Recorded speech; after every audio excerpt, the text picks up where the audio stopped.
네, 어제 코스피가 사흘 만에 반등으로 마감이 됐습니다. 이날 코스피는 전날보다 14.42포인트, 0.6% 상승하면서 2,345.26의 거래를 마쳤습니다. 코스닥 전날보다 22.47포인트, 2.8% 강세를 나타내면서 806.2에 마감이 되면서 800선이 회복이 됐습니다. 수급 상황 살펴보겠습니다. 이날 개인 투자자 외국인은 각각 1,502억 원, 110억 원을 순매수하면서 시장 상승을 이끌었고요. 반면 기관 투자자 1,748억 원을 순매도했습니다. 코스닥 시장에서는 외국인이 787억 원, 기관은 554억 원을 순매수했고요. 개인 투자자는 1,208억 원을 순매도했습니다. 이날 코스피 시가총액 상위 종목 중에서는 네이버가 5% 강세를 보였고요. 카카오도 3%대 오름세를 나타냈습니다. 그밖에 LG화학, 셀트리온 등 대부분의 종목이 오름세를 나타낸 가운데 현대모비스가 3% 이상 상승하면서 이날 하락한 LG생활건강을 제치고 시가총액 10위를 차지했습니다. 반면에 삼성전자 1% 하락했고요. 삼성 SDI는 보합으로 거래를 마쳤습니다. 업종별로 봤을 때는 전기전자 섹터, 통신업, 철강금속, 보험 섹터, 유통업 등을 제외하고 대부분의 업종이 상승을 했는데요. 서비스업이 2% 강세를 나타냈고요. 의료 정밀도 2% 올랐습니다. 그밖에 증권, 기계, 건설 sek터 등의 상승폭이 컸습니다. 또 이날 코스닥 시가총액 상위 종목 가운데서는 알테오젠이 10% 급등을 했고요. 그밖에 CJ ENM, 제넥신, 셀트리온 제약 등 시가총액 상위 종목 10개 종목이 모두 강세로 마감이 됐습니다. 이날 서울 외환시장에서 원달러 환율입니다. 전날보다 달러당 5원 10전 상승하면서 1,130원 60전에 마감이 됐습니다. 네, 전일장 국내 증시 상황 그리고 새벽에 마감한 뉴욕 증시 상황 함께 체크해 보도록 하겠습니다. 안녕하세요. 안녕하십니까? 네, 지금 미 대선이 얼마 남지 않은 상황에서 미 증시 변동성도 굉장히 커지고 있고 간밤 뉴욕 3대 지수 모두 3% 넘게 급락을 했습니다. 일단은 코로나 확진자가 급증이 되면서 경기 침체에 대한 우려가 좀 커졌던 것 같아요. 네, 지금 우려는 더블딥에 대한 걱정입니다. 네. 경기가 급락을 했다가 회복을 하는 듯 보이다가 또다시 급락을 할 수 있는 가능성에 대해서 지금 시장이 우려를 하고 있다라고 보시면 될 것 같습니다. 더블딥이 일어날 수 있는 가능성은 바로 지금 셧다운에 대한 가능성, 지금 유럽 쪽에서 셧다운 얘기가 나오고 있고 또 미국도 어느 정도 셧다운 얘기가 나오고 있습니다. 이렇게 셧다운 얘기가 나오는 이유는 지금 환자 수가 하루에 10만 명도 나올 수 있다라는 얘기가 나오고 있고요. 미국만 보더라도 하루 8만 명 넘게 늘어나는 모습 보여주고 있고 지난 일주일만 보더라도 50만 명 넘게 감염이 됐다라고 얘기가 나옵니다. 그래서 이런 부분들이 시장의 경기 침체 가능성을 우려하게 만들고요. 그렇기 때문에 시장의 하락이 나타나고 있습니다. 여기에 지금 대선이 남아있고 그렇죠. 이제 한 5일 남았지만 예. 어쨌든 아직까지 정확한 방향성을 모르다 보니까 지금 이런 상황에서 굉장히 중요한 포인트는 재정 정책이 바로 통과가 돼서 적극적인 부양 정책이 이루어져야 되는데 지금 계속 지연이 되고 있는 상황이기 때문에 시장의 변동성은 일어나고 있습니다. 하지만 너무 암울하게 생각하실 필요는 없는 것이 지금 코로나19 사태가 심각한 건 사실이지만 점차적으로 자연치유라든지 약간 독감화되는 그런 가능성도 있습니다. 치사율이 굉장히 낮게 나오고 있어서 결국은 백신이 나오면 해결될 수 있는 문제입니다. 그래서 내년 이맘때쯤이면 당연히 해결되는 문제이고 여기에 이제 대선이 지나고 나면 재정정책 통과가 분명히 이루어지겠죠. 이에 따라서 결국은 경기는 회복을 할 것이다. 물론 지연은 될 수 있으나 계속적으로 침체로 가지는 않을 것이다라는 부분이 있습니다. 어쨌든 대선이 끝날 때까지는 계속적으로 지금 악재가 더 크게 보이는 그런 모습일 수밖에 없다 보니까 시장의 변동성은 계속 야기될 수밖에 없다라고 판단하고 있습니다만 이럴 때 우리가 어떻게 대응해야 되냐면 결국은 대선이 지나고 나서 어떤 업종들이 좋은지 어떤 종목들이 좋은지 결국 분석을 열심히 하는 시간이어야 된다라는 말씀을 드리고 있습니다. 사실 이게 날씨가 추워지면서 더 우려가 커질 수밖에 없는 게 그 코로나19 바이러스가 여름이 되면 좀 괜찮아질 줄 알았는데 그렇지도 않았고 이게 겨울이 되면 다시 한번 또 기승을 부릴 수밖에 없는 상황이기 때문에 2차 팬데믹 우려가 커지고 있고 실제로 시카고에서는 이제 실내 식당 영업을 금지했고 이제 프랑스도 한 달 동안 락다운이 걸린 상태고 뭐 독일도 마찬가지 아니겠습니까? 지금 부분 봉쇄에 들어간 상황이다 보니까 이게 경기가 회복 지속되면 상당한 시간이 소요될 수밖에 없다라는 우려가 커지고 있거든요. 네. 자, 그래서 우리가 과거의 역사를 들여다볼 필요가 있겠죠. 예. 과거에 팬데믹이 일어났었을 때 가장 흡사했던 것이 스페인 독감, 1918년, 1921년 이때입니다. 보시면 2차 웨이브가 1차 웨이브보다 훨씬 높아요. 지금이 딱 그런 현상이 일어나고 있고요. 예. 중요한 부분은 2차 웨이브 때 시장이 일시적으로 조정을 받기는 했지만 네네. 그 이후에 굉장히 큰 폭의 급등을 합니다. 예. 그 이유는 왜 그러냐면 결국 부양 정책의 강도가 워낙 셌기 때문에 그렇다라고 말씀을 드리겠고 예. 지금도 마찬가지로 좀 들여다보면 네네. 어느 정도의 돈이 풀리고 있느냐 하는 부분이 있습니다. 유동성을 볼까요, 그러면요? 지금 재정 정책을 한번 보겠습니다. 재정 정책. 네. 예. 지금 어느 정도의 재정 정책이 풀리고 있는지 보시면 지금까지 풀린 게 GDP의 약 13% 예, 정도가 풀렸습니다. 네네. 그렇기 때문에 이 정도면은 결국 경기 부양을 할 수 있는 정도 수준이거든요. 네네. 여기에 더 중요한 것은 앞으로 추경이 일어날 거라는 거죠. 예. 그 규모가 1.8조 달러에서 2.2조 달러, 미국만 얘기하는 겁니다. 네. 미국의 GDP 규모가 21조 달러예요. 그러면 전체 GDP의 8%에서 10% 이상 정도를 또 부양을 쓰는 거죠. 예. 자, 이렇게 되면 당연히 지금 보시면 정부 부채 비율이 있는데요. 정부 부채 비율이 GDP의 퍼센티지로 계산했었을 때 지금 선진국 같은 경우에는 한 120%를 돌파를 했고요. 네. 신흥국 같은 경우에는 한 60%를 돌파해서 70% 수준까지 올라가고 있습니다. 자, 이게 지난 2차 세계대전이 지나고 나서 부양책이 일어났던 1948년하고 비교해 봤었을 때 더 큰 예. 부양책이고요. 그렇기 때문에 이 정도 부양책이면 결국 경기는 회복할 겁니다. 예. 또 더 중요한 숫자 한번 볼까요? 정부의 이 부양책이라는 게 네. 재정만 쓰는 게 아니고 통화 정책도 쓰죠. 네네. 그래서 우리가 재정 정책을 재정 적자 수준으로 계산을 하고 또 통화 정책을 M2 증가율을 지금 명목 GDP 성장률보다 더 높은 숫자가 나오고 있으니까 이거 두 개를 더해서 계산을 해보면 예. 도대체 어느 정도의 부양책이 지금 들어가고 있는지 한번 차트를 보시면 과거 뭐 2차 세계대전 글로벌 네. 금융위기 때랑 비교가 되네요. 정말 그것보다 더 올라가겠죠. 지금 예. 숫자 한번 보시면은 과거 1차 세계대전보다 뭐 거의 훨씬 더 높고요. 제일 왼쪽이죠. 네. 중간 왼쪽 좀 보시면은 이제 2차 세계대전 쪽이 보시면 GDP의 30%가 안 됩니다. 그리고 금융위기 굉장히 두려웠었잖아요. 예. 그때는 지금 보시면은 겨우 한 17% 정도밖에 안 돼요.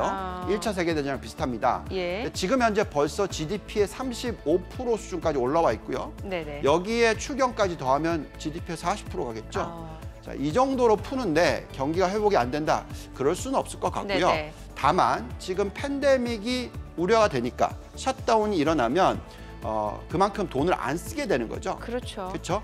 쓸 여력은 있는데 안 쓴다 이거죠. 예, 예. 그렇기 때문에 더블 딥에 대한 우려가 시장의 변동성을 야기합니다만 실질적으로 저 정도로 풀어주면 결국은 경기는 회복하게 됩니다. 즉 백신이 나오거나 자연 치유가 높아지면 높아질수록 이 바이러스 코로나19가 시장에 미치는 영향은 네. 사라지게 되겠죠. 그래서 그것을 감안했을 때의 향후 1년을 계산한다면 네. 지금 현재 시점에서 우리가 너무 걱정할 필요는 없다라고 생각이 듭니다. 네, 알겠습니다.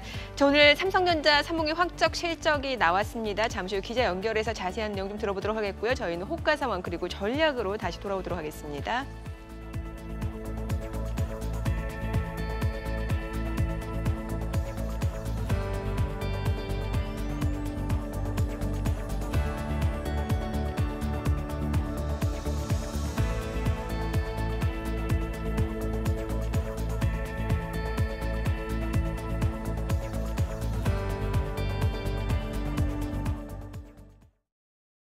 그럼 전문가 연결해서 오늘장 잠깐 전략 세워보겠습니다. 알파투자 양동혁 수석 연결돼 있습니다. 수석님 안녕하세요.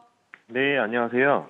네, 뉴욕 증시가 코로나19 재확산 우려의 3%대 하락 마감을 했습니다. 지금 미국의 신규 감염자가 최다 기록을 갈아치웠고요. 독일과 프랑스 같은 유럽에서는 이동 제한이 일부 다시 도입하기도 했다고 하는데 추가 부양책이 없는 상황에서 록다운이 발생할 것이라는 우려가 나오고 있습니다. 이런 가운데 국내 증시 오늘 어떻게 전개될까요? 네, 일단 간밤에 미 증시의 모든 지수가 일제히 또 급락을 해줬는데 아무래도 현재 코로나 1차 상황과 좀 비슷한 문제입니다. 미국과 유럽의 코로나 재확산이 빠른 속도로 진행이 되고 있고요. 늘 불안 요소로 이제 자리 잡고 있던 코로나 재확산 패닉이 진행된 모습을 이제 지수로 확인할 수 있었습니다. 현재 우리나라 확진자 숫자도 두세 자릿수를 이제 반복하고 있다는 점도 숙지를 해두셔야 하는데, 네. 지금 일단 추가적인 경기 부양책이 없는 상황에서 공세라면 문제가 다소 심각할 수 있겠다라고 이제 생각할 수 있겠죠. 언젠가는 이제 추가 경기 부양책이 있겠지만 지금 당장에 있어서는 미 대선 전까지는 추가 경기 부양책이 없을 거라고 이제 선을 그은 상태이고요. 코로나 1차 사태 이후 어느 정도 이제 잠잠해지며 끝날 것처럼 생각했던 부분이 2차 대유행 우려가 현실화되면서 글로벌 증시 모두 타격을 이제 좀 지속화될 것으로 보이고 있는데, 경기 회복세에 이제 악재로 작용해 대표적인 기술주들도 큰 하락폭을 겪었다는 점이 일단 좀 눈여겨보셔야 됩니다. 대표적인 이제 기술주들도 급락을 해준 상황이고, 이중 침체에 대한 우려도 걱정을 해봐야 되는데, 국내 증시 이제 최근 심심찮게 외국인들의 수급이 좀 원활했습니다. 또 긍정적이다라고 볼 수는 없겠지만, 앞으로 한국 정부의 대응 방안에 있어서 귀를 기울여야 할 시점이라고 생각이 들고요. 이번 금주에는 좀 악재들이 많습니다. 정말 이제 좀 많은 상황에서 국내 증시가 상승 탄력을 받기란 한계가 있을 것으로 보이고 있고요. 금일 국내 증시 외국인의 이탈까지 더해진다면 하락폭은 면치 못할 것으로 보이는 하루입니다. 네, 그럼 종목별로 좀 살펴보겠습니다. 국내 증시 전장에서 재생에너지 관련주가 상승세를 보였습니다. 어제 문재인 대통령의 시정연설에서 탄소 중립을 선언했는데요. 최근 유럽에서도 2050년 탄소 중립을 목표로 하면서 투자자들의 관심도가 높아진 것 같습니다. 관련해서 관심 가져볼 업종 어떤 게 있을까요? 네, 탄소 관련해서는 일전에도 한번 짚어드렸습니다. 아무래도 신재생 에너지원에 있어서 가까운 부분이기도 하고요. 크게 묶어서 신재생 에너지 체크하시면 될 텐데, 일단 가장 큰 이유로 바이든 후보가 그린 에너지를 지원하는 인프라 투자 이제 전망 등으로 강세를 보일 수 있다는 점이 가장 크게 유효하고 있고요. 네. 사실상 누가 당선될지도 모르는 상황에 투기성이지 않을까라고 생각하시는 분들도 계시겠지만, 일단 신재생 에너지는 전 세계가 주목하는 미래 에너지원입니다. 때문에 당선이 누가 되었건 현재 신재생 에너지는 한국판 그린 뉴딜 관련주로도 엮이면서 많은 지원을 받고 있는 업종이고, SK건설, 하나에너지 등 이제 많은 기업들이 신재생 에너지원에 대한 해외 수주 등 본격적인 사업에 돌입하고 있다는 점도 좀 참고를 해주시면 좋을 것 같고요. 두 번째로 마스크 관련주 이제 체크하시면 될 겁니다. 네. 대표적으로 코로나로 인해서 수혜를 가장 많이 본 섹터 중 하나죠. 일단 지난 23일에 마스크 수출 규제 폐지 소식이 전해지면서 해외 수출길이 열렸는데, 지금 일단 전 세계적으로 코로나가 다시 재확산이 크게 되면서 마스크의 수요 또한 급증할 수 있다는 점이 호재로 작용될 수 있습니다. 안타까운 소식이지만 일단 그런 점을 감안한다면 수출 규제 폐지까지 된 마당에 현재의 마스크 수출에 대한 매출은 더 크게 늘 것으로 전망이 되고 있고요. 현재 대한민국의 미세먼지가 다시 기승을 부리고 있는 점만 보더라도 남은 하반기 마스크 수요 급증은 당연시하게 좀 될 거로 보입니다. 때문에 코로나 재확산 그리고 미세먼지 등 이러한 이슈들로 인해 마스크 관련주 그리고 앞서 말씀드린 신재생 에너지까지 관련주로 체크하시면 되겠습니다. 네, 신재생 에너지 관련주 그리고 마스크 관련주 말씀을 해주셨습니다. 지금 예상 체결 지수를 보면 하락장이 예상되고 있는데요. 손님 마지막으로 오늘장 대응 전략까지 세워주시죠. 네, 오늘의 하락장은 어느 정도 좀 예상을 해볼 수 있겠습니다. 네. 역시나 얼마 남지 않은 미국 대선이 증시에 막대한 영향을 좀 끼칠 것으로 보고 있고요. 코로나 2차 팬데믹이 현실화되었다는 점도 투자자분들 입장에서는 굉장히 또 절망스러울 겁니다. 아직 해소가 되지 않은 부분들인데 지금 투자자분들이 오래 기다리고 지치실 법한 것도 이제 충분히 이해는 가지만 국내 증시는 현재 뚜렷한 방향성이 없는 모습이고요. 국내 증시뿐만이 아니라 글로벌 증시 모두가 그렇습니다. 냉정하게 제가 말씀드려서 지금 당장에 굳이 욕심 부리실 필요는 없다고 말씀드리고 싶은데 네. 지금은 수익을 최대화시킨다보다는 손실을 최소화시키자에 초점을 좀 맞추시고 앞으로 다가올 미국 대선을 초점 맞춰서 11월을 위한 포트구석 필히 신경 쓰시면 좋겠습니다. 네, 미 대선을 앞두고 손실을 최소화해야 된다는 말씀해 주셨습니다. 말씀 잘 들었습니다. 알파투자 양종혁 수석이었습니다. 지금까지 개장 전 3분 전략 세워봤습니다.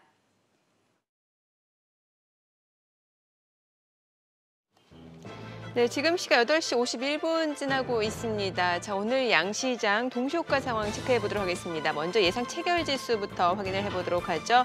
오늘 코스피가 1% 넘게 하락 출발 예상이 되고 있습니다. 1.7%가량 약세가 예상이 되면서 2,304선 출발 예상되고 있고요. 코스닥도 역시 1.8% 하락 출발 예상되고 있습니다. 어제 상승분을 반납하면서 재차 800선을 이탈할 걸로 보입니다. 791.22포인트 출발 예상이 되고 있습니다. 종목별로 호가 상황 확인을 해보도록 하겠습니다. 삼성전자입니다. 오늘 3분기 확정 실적을 발표를 했습니다.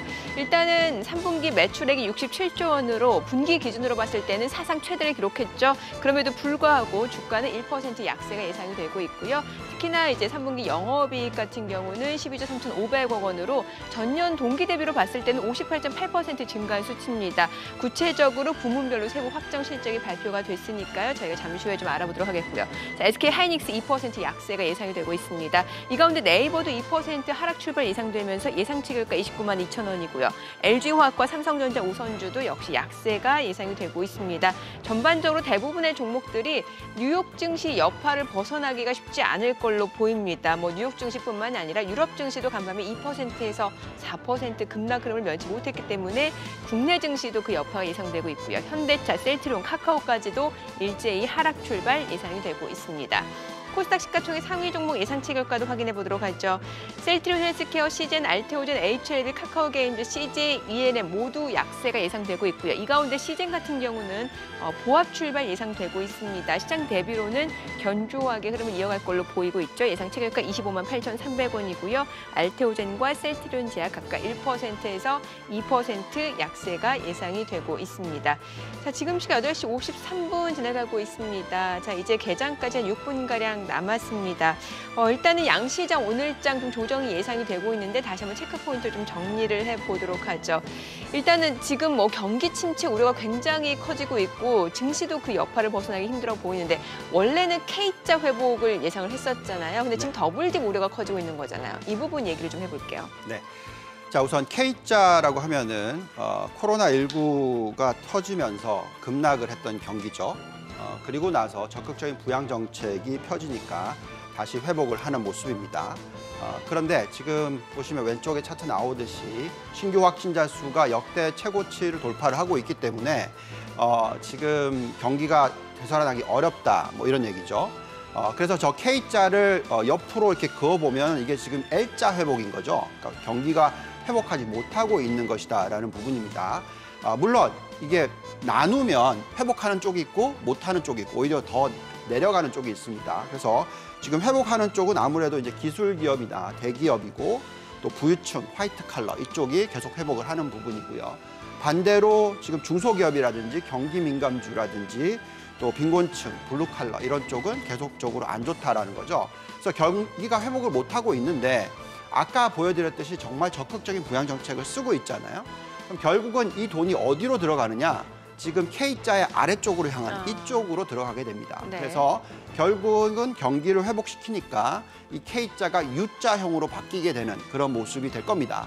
근데 지금 더블 딥이라고 얘기하는 거는 아예 그냥 빠져버리는 거잖아요. 예. 그 이유가 결국 지금 이 봉쇄 정책 이런 것들이 나오게 되면 경제 활동이 안 일어나니까 우려를 할 수 있습니다만 제가 볼 때는 더블 딥은 아닐 거다라고 생각합니다. 그 이유는 이미 우리가 코로나19에 대해서 굉장히 익숙해져 있죠. 네. 한국도 마찬가지고 그렇죠. 전 세계가 굉장히 익숙해져 있기 때문에 실질적인 소비의 패턴만 바뀌지 소비가 아예 일어나지 않을 거다라고 예상하지는 않습니다. 자, 그다음에 미국의 실업률 추이를 한번 보겠습니다. 네네. 미국 실업률 추이를 보시면은 아직까지 확연하게 경기가 회복하지 못하고 있다라는 것은 나옵니다. 왜냐하면 지금 보시면 왼쪽이 코로나19가 터지기 전 실업률이죠. 3.5% 수준입니다. 근데 코로나19가 터지고 나서 15% 가까이까지 급등을 하죠. 커브가 완만하다라는 건 실업률 감소 추세가 조금 둔화되고 있다는 그렇죠. 거죠. 예. 쭉 빠르게 떨어지면 걱정을 안 할 텐데 네네. 지금 이렇게 완만해지는 건 뭐냐면 결국 지금 한 700만 지금 보시면은 7% 정도, 네네. 7% 정도 수준, 8% 정도 수준에서 더 이상 많이 안 떨어지고 있으니까 이게 지금 아직 빈곤층이나 저소득층이나 이런 쪽이 회복을 못하고 있다라는 겁니다. 그런데 지금 신규 실업 청구 건수를 한번 보시면은 그래도 떨어지고 있긴 해요. 그래서 결국은 경기는 회복을 할 거다라고 예상을 하는데 이런 부분이 어디에 나타나냐면 금융시장에서 나타납니다. 네. 금융시장 어디에 나타나냐면 미국의 10년 국채 금리라든지 장단기 금리 차에서 나타나는데 한번 보시면은 예. 바닥을 찍고 상승 추세에 있는데 제대로 올라가지는 못하고 있어요. 지금 보시면 미국의 10년 국채 금리가 많이 올라갔었을 때 0.8% 이상까지 올라갔었다가 지금 다시 0.8% 미만으로 살짝 네. 내려오고 있습니다. 근데 중요한 것은 과거에 금융위기가 터졌을 때는 저 숫자가 거의 0으로 가는 거거든요. 그렇게 되면서 마이너스 숫자가 나오고 네. 이게 더블 딥입니다. 근데 지금 그런 수준까지는 안 가고 있다라는 게 중요하고요. 그러면 이 장단기 금리차 추이는 저희가 삼성전자 실적 얘기 듣고 좀 이어가 보도록 하겠습니다. 네. 자, 삼성전자 3분기 확정 실적이 오늘 발표가 됐습니다. 코로나19 속에서도 어닝 서프라이즈를 기록했는데요. 취재기자 연결해 보겠습니다. 오수영 기자. 네, 오수영입니다. 네, 3분기 매출액 67조 원, 분기 기준으로 봤을 때 사상 최대죠. 그렇습니다. 삼성전자는 지난 3분기 매출 66조 9,642억 원, 영업이익 12조 3,533억 원을 기록했습니다. 매출은 지난해 3분기보다 8%, 영업이익은 58.83% 뛰었습니다. 지난 8일 발표된 잠정 실적과 비교하면 매출과 영업이익 모두 소폭 늘었습니다. 이로써 삼성전자의 올해 3분기까지의 매출은 175조 2,600억 원, 영업이익은 26조 9,500억 원입니다. 네, 사업 부문별 실적은 어떤가요? 네, 당초 실적 악화가 예상됐던 반도체 영업이익은 5조 5,400억 원을 기록했습니다. 지난 2분기보다도 소폭 늘었습니다. 반도체와 함께 디바이스 솔루션 부문을 구성하는 디스플레이 부문에서는 4,700억 원의 영업이익을 거뒀습니다. 코로나19로 부진했을 것으로 예상되던 스마트폰 등 IT 모바일 부문 매출은 30조 4,900억 원, 영업이익은 4조 4,500억 원입니다. 소비자 가전 부문에서도 영업이익은 지난 2분기보다 30% 넘게 늘어난 1조 5,600억 원을 기록했습니다. 이와 함께 삼성전자 반도체 28조 9천억 원 등 올해에만 35조 2천억 원의 투자를 진행할 예정이라고 밝혔습니다. SBS CNBC 오수영입니다. 네, 계속해서 시장 체크 포인트 좀 이어가 보도록 하겠습니다. 앞서서 이제 장단기 금리차를 좀 설명을 해주셨어요. 네. 사실 뭐 실물 경제가 좀 회복되는 게 기대가 된다라고 하면은 보통 장기물 국채 금리가 올라가게 되면서 장단기 금리차가 좀 벌어지기 마련인데 지금 그 추이가 굉장히 중요하다라는 거죠. 네, 정말 중요합니다. 예. 자, 시장이 이 더블딥 아니면 대세 하락장, 큰 폭락장 이런 우려를 할 때는 이 장단 금리 차가 변하게 되는데요. 어떻게 변하게 되냐면 정말 경기 침체로 간다. 그러면 이게 마이너스로 가서 큰 폭의 마이너스로 가게 됩니다.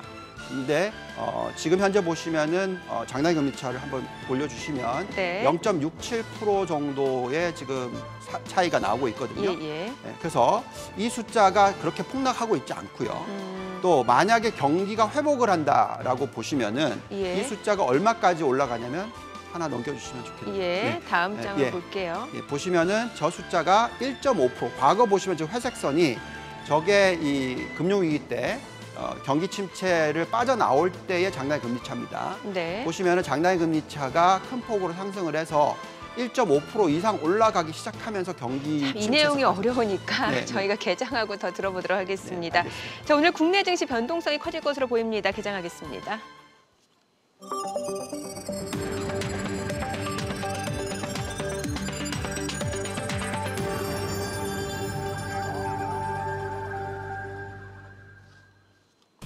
네, 10월 29일 목요일 개장이 됐습니다. 어제 국내 증시 흐름은 나쁘지 않았습니다. 코스피가 사흘 만에 반등을 나타냈고요. 코스닥도 2% 넘게 오르면서 바닥을 이제 다진 게 아닌가라는 기대감이 있었는데요. 글쎄요, 새벽에 마감한 뉴욕 증시 흐름은 좋지 못했습니다. 다우지수, S&P 500, 나스닥까지도 일제히 3% 넘게 떨어졌고요. 유럽 증시도 2%에서 4% 급락 흐름을 면치 못했습니다. 코로나 확진자가 급증되면서 락다운이 현실화되고 있는 상황입니다. 프랑스 같은 경우는 한 달 동안 비필수적인 외출이 금지가 되고요. 독일 연방정부도 주정부와 합의해서 역시 또 부분 봉쇄 락다운에 합의에 들어갔습니다. 여기에 미국 시카고 내에서는 일부 식당 같은 경우는 실내 영업이 금지가 됩니다. 경기 침체 우려가 커지고 있는 상황에서 미 대선을 앞두고 변동성마저 커지고 있습니다. 전반적으로 상승 모멘텀을 찾기가 쉽지 않은 상황에서 불확실성이라는 변수가 더욱더 커지고 있고요. 간밤 빅스, 이른바 변동성 지수, 공포 지수라고 하죠. 40%까지 급등하는 모습이었습니다. 자, 오늘째 양시장 어떤 흐름을 나타낼지 출발 지수 좀 확인해 보도록 하겠습니다. 코스피입니다. 지금 현재 보시게 되면은 약세입니다. 1.4% 떨어지고 있습니다. 2,312포인트. 코스닥도 1.8% 하락입니다. 어제 2% 넘게 올랐는데 어제 상승분을 고스란히 되돌리는 모습이고 있습니다. 791.54포인트. 어제 800선이 회복이 됐었는데요. 오늘 재차 790선까지 밀려 내려가고 있는 상황입니다. 자, 과연 시장이 낙폭을 더 확대하는지 아니면 이런 낙폭이 축소가 되는지 여부가 굉장히 중요한 시점일 것 같습니다. 시가총액 상위 종목 시초가 확인을 해보겠습니다. 오늘 대형주들 지금 줄줄이 약세 흐름을 나타내고 있는 상황입니다. 삼성전자, SK하이닉스가 1%대 하락세고요. 네이버도 0.3% 떨어지고 있습니다. 어제는 이제 플랫폼 관련주들 많이 올랐었는데 오늘 일부 차익 실현 물량들이 나오고 있고요. 낙폭은 다소 제한적인 모습이죠. 이 가운데 LG화학, 삼성전자 우선주가 1% 약세 흐름 이어지고 있는 상황입니다. 현대차, 기아차, 현대모비스 많이 떨어지고 있습니다. 어제 현대모비스가 3% 강세를 보여줬었는데 하루 만에 분위기는 많이 바뀐 것 같습니다. 현대차 지금 2% 약세고요. 이 가운데 삼성바이오로직스도 0.7% 내림세입니다. 자, 그래도 그나마 다행스러운 점은 많은 종목들이 지금 양봉으로 전환이 되고 있습니다. 그러니까 시초가 대비로는 낙폭을 조금 줄이거나 상승 전환을 기대해 볼 수도 있다라고 좀 보시면 될 것 같고요. 자, 코스닥 시가총액 상위 종목 시초가도 확인해 보도록 하죠. 셀트리온 헬스케어가 1% 약세입니다. 사흘 만에 지금 하락으로 전환이 되면서 84,500원이고요. 이 가운데 CJ는 굉장히 견조합니다. 사실 코로나 확진자가 급증이 될수록 진단키트 관련주는 수혜가 예상될 수밖에 없는 부분이겠죠. 2% 강세로 264,200원에 거래되고 있고요. 이 가운데 HLB, 알테오젠, 셀트리온 제약은 각각 1%에서 2% 내외의 하락세가 이어지고 있는 상황입니다. 코스닥도 마찬가지로 많은 종목들이 빠르게 양봉으로 전환이 되고 있습니다. 자, 시가총액 상위 종목 시초가 살펴봤고요. 수급 상황도 좀 확인을 해보도록 하죠. 오늘 유가증권 시장에서는 어제 매도 공세를 나타냈던 기관이 사주고 있습니다. 금융투자 연기금을 중심으로 순매수세가 유입되면서 기관이 지금 600억 원 넘게 매수 우위를 나타내고 있고요. 이 가운데 외국인은 146억 원 순매도입니다. 개인 투자자 462억 원 매도 우위를 나타내고 있고요. 업종별 수급을 봤을 때는 외국인은 전기전자 섹터에서는 매도 공세를 나타내고는 있습니다만 유통 아니면은 화학, 의약품 섹터에서 외국인은 순매수를 보여주고 있습니다. 전기전자에서는 기관 쪽에서 빠르게 순매수에 가담하고 있는 모습이고요. 기관은 화학 섹터 그리고 운수장비에서도 역시 매수 우위를 보여주고 있습니다. 개인 투자자도 전기전자에서는 순매수를 보여주고 있고요. 화학 섹터에서는 매도 우위를 나타내고 있습니다. 코스닥 수급도 확인해 보겠습니다. 코스닥에서는 외국인의 매수 우위가 나타나고 있습니다. 지금 164억 원가량 순매수를 보여주고 있고요. 개인은 79억 원, 그리고 기관은 72억 원 매도 우위 나타내고 있습니다. 지금 시각 9시 4분 지나가고 있습니다. 환율도 체크를 해보도록 하죠. 오늘 외환시장 개장 상황입니다. 달러 환율이 4만 90전 상승하면서 1,134원 50전에 개장이 됐습니다. 자, 앞서서 저희가 그 금리 얘기를 했는데 계속해서 말이 좀 끊겼어요. 일단은 뭐 장단기 금리 차가 확대가 되는 거는 조금 시장에서는 안 좋을 수는 있겠습니다만 지금 그 부분이 조금 둔화되고 있다라는 거죠. 네. 자, 계속 말씀을 드리지만 이 장단기 금리 차가 폭락을 해서 마이너스 숫자로 가게 되면 그게 더블딥 현상이기 때문에 증시도 폭락을 할 거다라는 거고요.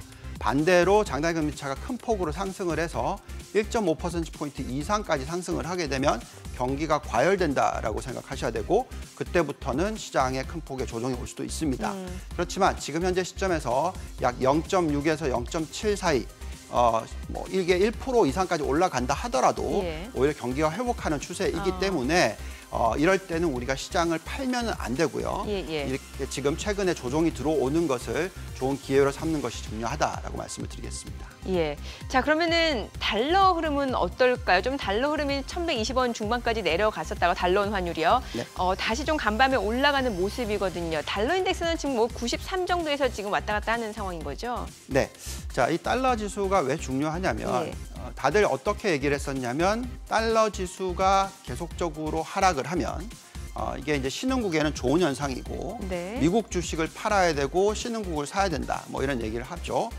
우리나라 증시가 괜찮았던 이유도 이에 따라서 지금 원화 절상이 일어나니까 외국인들이 계속적으로 우리나라 주식을 산다. 뭐 이런 의견인 것 같습니다. 네, 제가 판단하기에는 앞으로 이 달러의 흐름 자체가 그렇게 정확하게 방향성을 보여주기는 어렵다라고 생각을 합니다. 지금 1,130원이 깨져 내려오긴 했었습니다만 다시 또 1,130원 수준으로 올라오는 그런 모습 보여주고 있죠. 이게 원화가 이렇게 움직인다는 건 무슨 얘기냐면 앞으로 달러의 흐름 자체도 예. 어떤 방향성을 크게 보여주기보다는 박스권이 유지될 수 있다라고 생각이 듭니다. 그 네네. 박스권은 아마도 중장기적으로 90에서 100 수준 이 사이에 움직이는 것이고요. 자, 이렇게 되면 오히려 금융시장에는 좋습니다. 만약에 달러가 폭락을 하거나 예. 폭등을 하거나 이게 두 예. 개가 나오면 결국 금융시장에 위기가 옵니다. 과거에 지금 달러 보시면은 72 수준이 바닥이었거든요. 이때가 바로 금융위기 때 그만큼 미국의 은행들의 펀더멘탈이 엉망이었었을 때입니다. 근데 지금 그렇게까지 떨어지는 게 아니니까 괜찮은 거고요. 또 저기 보시면은 큰 폭으로 올라가서 120까지 올라갔었을 때가 예. 닷컴 버블이 붕괴되는 시기입니다. 아. 이때가 그만큼 또 글로벌 펀더멘탈이 안 좋아지기 시작하는 때거든요. 근데 지금 달러가 굉장히 안정적인 모습, 90대 초반에서 유지가 되고 있다는 것은 그만큼 전 세계 금융시장이 안정적으로 흘러갈 수 있다는 것이라서 굉장히 중요한 포인트일 것 같습니다. 네. 자, 지금 미국 대선이 한 5일 정도 남은 상황인데 뭐 지금 바이든과 트럼프 대통령 일단 경합주 내에서는 일부에서는 바이든이 앞서고 또 일부에서는 트럼프가 그 격차를 좁혔다 초접전이다 이런 얘기가 나오고 있어요. 분명히 시장에도 많은 영향을 줄 수밖에 없는 거잖아요. 네. 자, 우리가 항상 경험에서 배워야 되겠죠. 과거에 2016년에 우리가 다 힐러리 클린턴이 당선이 될 거다라고 그렇죠. 그때 방송할 때도 기억이 납니다만 네네. 근데 결과는 뚜껑을 열어봤더니 완전히 정반대가 나왔죠. 그래서 시장은 항상 예측 불가이죠. 그래서 지금 보시면 어쨌든 바이든이 8%포인트 정도 앞서간다라고 얘기가 나오고 있어요. 전체적인 여론조사로 전체적으로 봤을 보면. 때. 근데 이제 경합주로 보면 그 차이가 예. 1%에서 5% 사이니까 예. 보통 이게 숨겨진 표라고 얘기를 하죠. 뭐 샤이 트럼프, 샤이 바이든. 그렇죠. 예. 그 숨겨진 표가 아마 트럼프의 한 5%, 6% 정도 더 지지를 할 수도 있다라는 얘기가 있습니다. 네네. 그렇다 보니까 또 다시 한번 2016년에 재연이 일어나서 또 트럼프 대통령이 당선이 될 수, 다시 재선에 성공할 수 있다 이런 네네. 우려가 있기도 합니다. 자, 그래서 이럴 때는 어떻게 우리가 대응을 해야 되느냐 하는 부분이 트럼프가 되던 바이든이 되던 예. 괜찮은 업종이나 어떤 투자 포인트를 잡아야 되는데 그렇죠. 제가 볼 때는 가장 중요한 부분이 하나는 중소형주고요. 아. 하나는 신재생 에너지나 예. 5G 쪽입니다. 예. 그래서 전체 시장으로 놓고 보면 중소형주의 어느 정도의 투자 비중을 조금씩 늘리는 게 괜찮다라고 얘기하고 있고 전체 업종으로 보면 신재생 에너지 업종과 5G 업종에 초점을 맞춰야 된다라고 얘기를 해드리고 있습니다. 네. 자, 그래서 우선 그 중소형주에 대해서 좀 한번 보시면은요. 예, 예. 러셀 2000 지수가 있어요. 이게 러셀 2000이 미국의 중소형주의 모음인데요. 지금 차트를 보시면은 2008년도 금융위기 지나고 나서 아주 큰 폭으로 상승을 했다가 지난 3년간은 저렇게 박스권에서 움직이고 있어요. 예. 나스닥은 훨씬 더 많이 올라갔죠. 다우하고 좀 비슷한 모습을 보여주고 있습니다. 그만큼 지난 3년간 오르지 못했던 업종이 지수가 이 러셀 2000입니다. 그래서 만약에 경기 부양책이 들어와서 적극적으로 부양이 일어나면 이런 중소형주들의 펀더멘탈이 좋아질 수가 있어요. 게다가 트럼프는 그러면 이 중소형주들을 싫어하느냐? 그렇지 않습니다. 트럼프도 과거에 보시면 중소형주에 대한 얘기를 좀 많이 해요. 그래서 결국은 바이든이 되던 트럼프가 되던 네네. 중소형주에 대한 어떤 부양 정책은 일어날 거라 예상하고 있고요. 여기에 보시면 이 세 개의 잔존가치 모델 상승 여력이 나오는데 중소형주를 투자를 한다 하더라도 어떻게 투자를 해야 되느냐 궁금하실 텐데 전체 ETF가 있습니다. IWM이라는 게 러셀 2000을 추종하는 것이고요. 예. 이걸 또 좀 세분화시키면 한쪽은 성장주, 한쪽은 가치주 이렇게 위주인데 지금 보시면 상승 여력이 전체는 한 10%대 초중반 나오고 가치 쪽은 37% 넘게 나옵니다. 네. 즉 지금은 펀더멘탈이 튼튼한 중소형주는 사볼 만한 타이밍이다라고 나오기 때문에 우리는 이 중소형주 관련된 투자가 좀 필요하다고 말씀을 드리고 있습니다. 네. 여기서 인덱스 개념으로 투자를 못하겠다라고 얘기하시는 분들한테는 저희는 그 종목들을 좀 쭉 훑어봤는데 그러니까 중소형 성장주와 중소형 가치주 대표 종목들. 네, 전체 중소형주의 대표 종목들 그리고 가치주의 대표 종목들을 뽑아보니까 여기서 종목 하나가 딱 튀어서 올라오는 게 리티아 모터스라고 해서 예.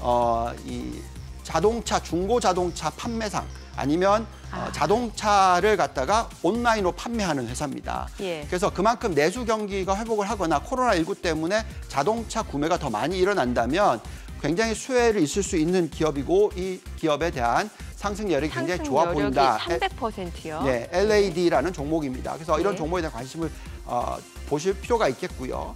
또 다른 여러 종목도 한 10개 종목이 있는데 들여다보면 대충 어떤 종목들이 올라오냐면 소비가 회복이 됐었을 때, 진작이 예. 됐었을 때 좋아지는 종목들, 그다음에 건설업종, 건설 관련된 종목들이 올라옵니다. 그래서 우리가 지금 중소형주에 대한 투자를 어떻게 얘기하고 있냐면 글로벌 전체 포트폴리오 중에서 한 10%만 투자하자.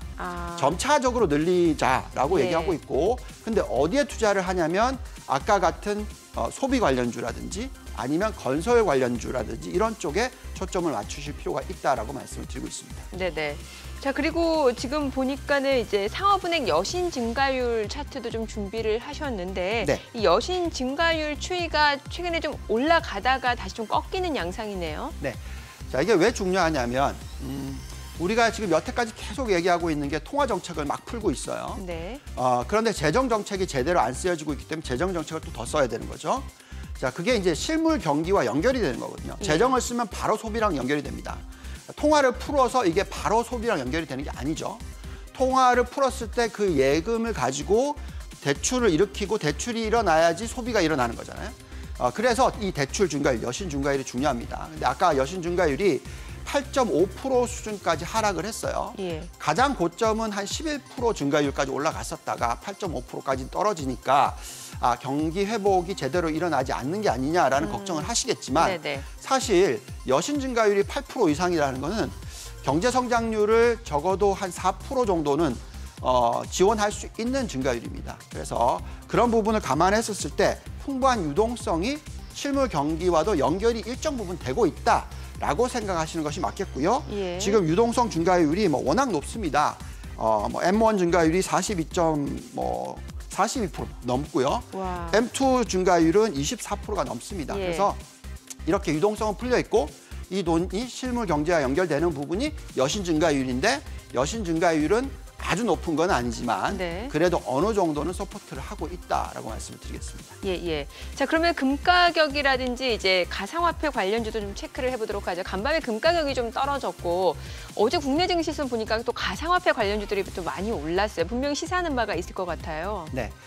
자, 아까 잠깐 보여드렸던 이 M1 증가율. 네네. 저는 항상 얘기하지만 대체 자산 투자에 있어서는 M1 증가율이 가장 중요하다라고 말씀을 드립니다. 네. 근데 M1 증가율이 지금 42%가 넘는다는 것은 역대 최고치라는 거죠. 이 정도로 돈을 풀게 되면 당연히 화폐 가치가 떨어지게 되는 겁니다. 그렇기 때문에 어느 정도 대체 자산에 대한 관심이 생길 수밖에 없는 것이고요. 예. 그게 가장 큰 쪽이 바로 금이고 네. 금 시장이 가장 크죠. 그 다음이 비트코인, 그 이외에도 은 가격 이런 것들이 영향을 받습니다. 그래서 변동성이 커지고 있는 상황에서 이 통화를 워낙 많이 풀다 보니까 저런 대체 자산에 대한 관심은 꼭 가지셔야 된다고 얘기를 하고 있고요. 예. 저희가 어느 정도 투자를 해야 된다고 얘기하고 있냐면 전체 글로벌 투자 비중에서 한 20% 정도는 네. 금이나 비트코인이나 은이나 이런 대체 자산에 투자를 해야 된다라고 말씀을 드리고 있습니다. 실제로 오늘 국내 증시에서도 가상화폐 비트코인 관련주가 많이 올라가요. 퓨처 스트림 네트워크스 그리고 라이브 파이낸셜, KPM 테크 이런 종목들이 또 가상화폐 관련주로 엮이고 있는데 오늘 관련 종목들이 올라갑니다. 특히 퓨처 스트림 네트워크스 같은 경우는 지금 상한가 기록 중이고 라이브 파이낸셜은 9% 강세, KPM 테크는 5% 좀 상승세가 나타나고 있는데 아무래도 이제 유동성이 풍부해지면은 이제 통화 가치가 좀 떨어지게 되고 이러면은 화폐 가치가 떨어지게 되고 이러면 이제 가상화폐 쪽으로 또 수요가 몰릴 수도 있다. 그런 측면에서 좀 보면 좋을 것 같다는 생각이 드네요. 네. 자, 그리고 지금 말씀해 주셨던 내용 금 가격 그리고 비트코인 가격 대체 자산으로 좀 주목을 해봐야 된다는 말씀 주셨고 또 중국 얘기를 좀 안 해볼 수가 없는 게 사실 미국하고 유럽은 지금 코로나 때문에 경기 침체 우려가 있다고는 합니다만 중국 같은 경우는 또 빠르게 경기 회복이 가시화되고 있는 상황이에요. 네. 자, 이걸 연결시켜서 말씀을 드릴게요. 네. 지금 미국 대선에 대해서 다들 쏠림 현상이 있잖아요. 예. 그래서 미국 대선의 결과에 상관이 없이 상승할 수 있는 업종 그리고 또 중국 경제를 보고 있으면 어떤 업종이 상승을 할지 다 공통점이 있습니다. 그게 신재생 에너지예요. 자, 우선은 중국 경제 부분을 한번 볼게요. 저희 보시면 중국 경제 성장률이 계속 지금 플러스가 나오고 있는데 지금 중국 수출이 전 세계 무역에 차지하는 비중이 역대 최고치를 돌파를 하고 있어요. 18%나 됩니다. 여기에 또 지금 밑에 차트는 뭐냐면 어떤 업종에서의 성장률이 높냐 뭐 이런 부분을 보고 있으면 뭐 전반적으로 지금 전기차 쪽이라든지 신재생 에너지 쪽이라든지 뭐 또 AI 쪽이라든지 결국 4차 산업혁명 관련된 쪽입니다. 그래서 지금 이 5년 계획이 나왔는데 정말 신재생 에너지에 대해서는 적극적인 얘기를 하고 있어요. 자, 그다음에 이제 미국 대선과 연결시켜서 보면 미국도 지금 계속 이런 얘기를 하고 있죠. 바이든이 당선이 되면 신재생 에너지 쪽 이 H2O 그러니까 수소 뭐 탄산 CO2 이쪽을 보고 있으면 앞으로는 이 이쪽 배출을 0으로 줄이겠다 이런 얘기 계속 나오고 있습니다. 그렇다 보니까 이런 쪽의 이 성장률은 굉장히 높을 거다라고 생각하고 있고요.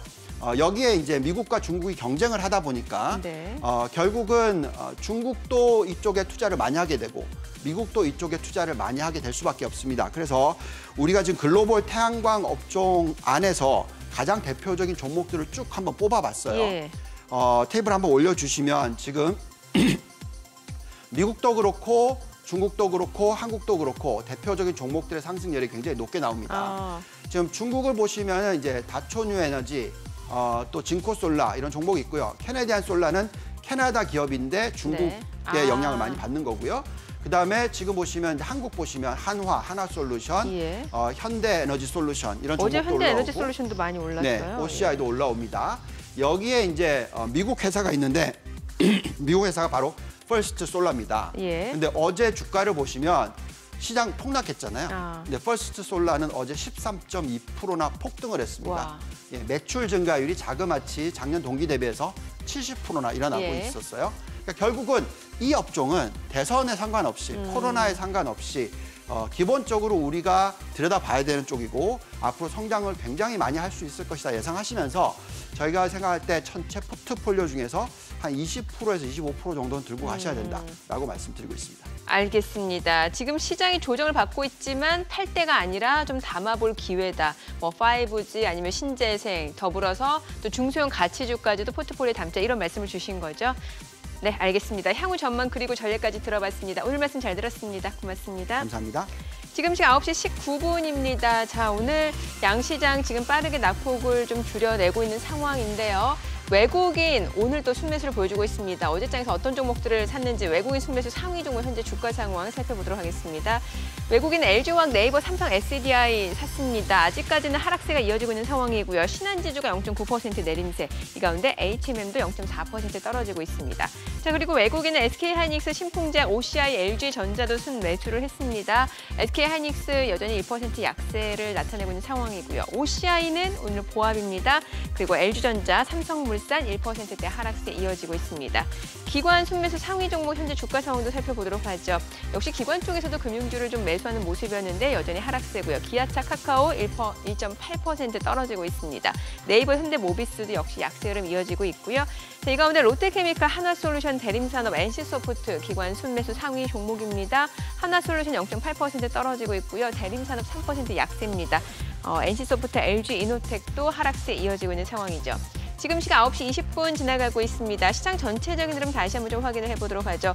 오늘 뭐 마스크 관련주, 진단키트 관련주가 시장의 낙폭을 좀 줄여내는데 많은 역할을 하고 있는 상황인데 코스피가 1% 약세 2,320선이고요. 코스닥은 800선이 다시 한번 회복이 됐습니다. 0.7% 내림세 800.33포인트입니다. 오늘 10월 29일 목요일 개장 상황 전해드렸습니다.